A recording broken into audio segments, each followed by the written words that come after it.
I decided to have some fun. I'm pretending that I'm being interviewed on television about contributionism. Okay. And so, welcome to everybody, says the interviewer. Okay. Thank you for joining us today. And let's dive into it. And looks at me and says, you've been talking about something called contributionism. For those who've never heard of it, what exactly is it, Michael? That's Michael Plumstead. Okay. Contributionism is a way of rethinking how we live and work together. Right now, almost everything in our society revolves around money. We measure success by how much we earn, how much we own, and how much we can buy. Contribution flips that idea on its head. Instead of asking how much money do you have, it asks what do you contribute. It's about creating communities where people share their skills, their time, and their creativity. And in return, the community makes sure everyone's needs are met. It's not about endless transactions. It's about building a culture where giving is the currency. That's interesting, Michael. That sounds inspiring. But let's be honest. Why do we even need something like this? Isn't our current system working well enough? That's the big question, isn't it? On the surface, it looks like our system works. We have democracy, we have markets, we have freedom of choice. But if you look closer, you see the cracks. Consumerism has taken over our lives. We constantly told that happiness comes from buying more. The latest phone, the bigger car, the endless upgrades. But does it really make us happy? Or does it just keep us chasing the next thing? And then there's greed, selfishness, the idea that success means taking as much as you can, even if it hurts others.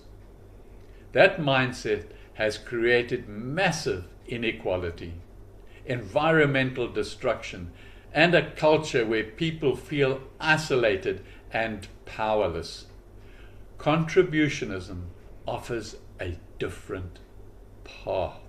It says, what if success wasn't about what you take, but about what you give? Oh, that's interesting. But haven't we already tried alternatives like democracy, communism? Aren't those supposed to solve these problems? Great point. Let's start with democracy. Democracy has real strengths. It gives people a voice, it protects freedoms, and it creates accountability. But in practice, it often feels broken. Money and special interests dominate politics. Ordinary people feel like their voices don't matter. Polarization divides communities. Instead of empowering people, democracy sometimes leaves them feeling powerless. Now, communism, in theory, it promised equality and fairness, but in practice, it concentrated power in the hands of a few. It often silenced dissent, limited freedom, and created systems that didn't deliver abundance or innovation. Contributionism is different. It's not about centralizing power. It's not about forcing people into one rigid system. It's about voluntary participation, local projects, and transparent decision making. It's about people choosing to contribute because they see the value, not because they are coerced. Okay. How does that actually work in real life? Can you give me an example, Michael? Oh, absolutely. Imagine a community garden. Instead of buying food from a supermarket, people contribute their time and skills. One person plants, another waters, someone else teaches kids how to grow vegetables. At harvest time, everyone shares the food. Or think about a tool library. Instead of every household buying a drill they'll use perhaps twice a year, the community shares. Contribution might mean maintaining the tools, teaching others how to use them, or organizing the library. These projects may sound small, but they build trust, reduce waste, and give people a sense of purpose. They remind us that we're not just consumers, we are contributors.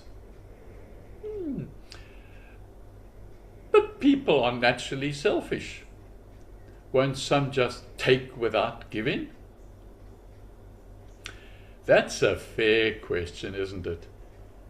But there's the one thing, when contribution is visible and respected, people want to be part of it. Think about it. We all crave recognition. In our current system, recognition comes from wealth and possessions.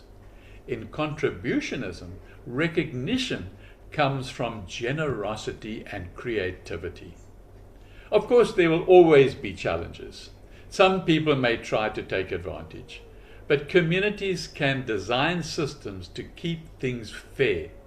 Rotating leadership, for example, with clear roles and transparency. And when people see the benefits of contributionism, then that will stop any of the things that you are suggesting or thinking about.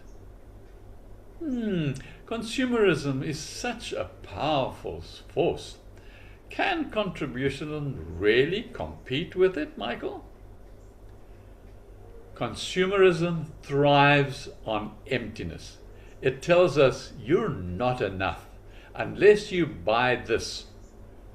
Contributionism, on the other hand, fills that emptiness with belonging.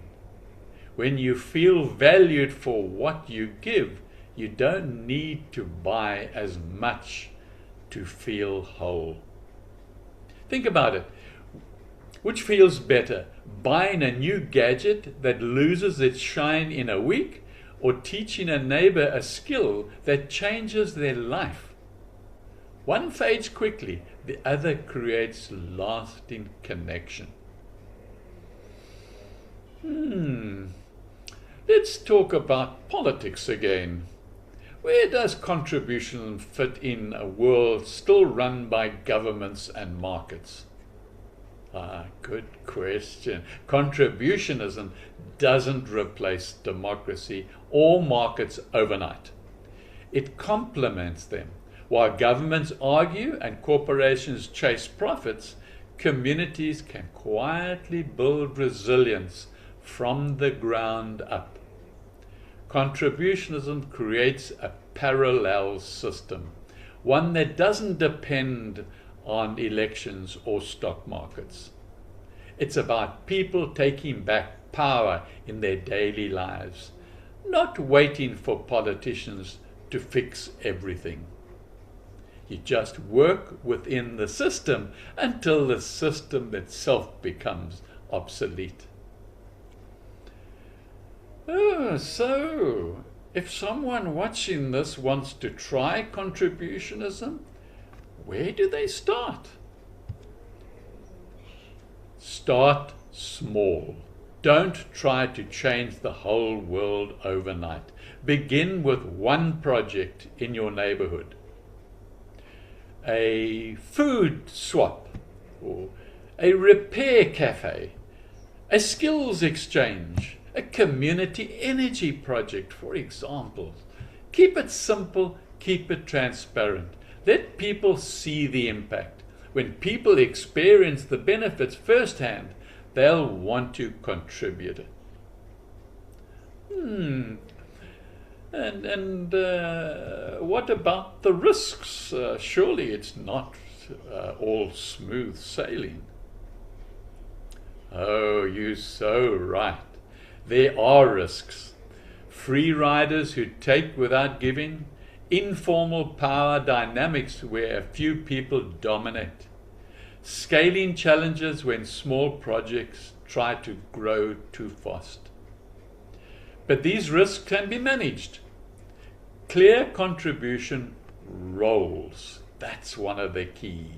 Okay, that's how you would manage to start off small, to have very clear and defined roles for those contributing.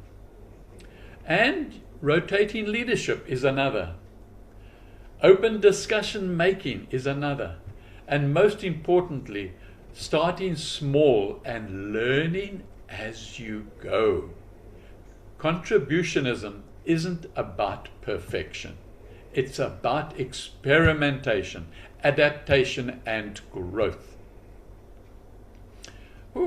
Michael, one more question, one final question. Why does this matter? Why should people even care? Because our current system is unsustainable. Endless consumption is destroying the planet. Greed and inequality are tearing societies apart. Just watch the news bulletin every single day of your life and you will see what I mean. And too many people feel powerless, disconnected, and unfulfilled. Contributionism offers a way forward. It's not a utopia, it's not a quick fix, but it's a shift from isolation to connection, from greed to generosity, from endless consumption to real purpose. At the end of the day, the question isn't, what can I buy next? It's, what can I contribute that makes life better for all of us? That's the shift contributionism invites us to make. It starts with each one of us where we are right now in a small business in our community.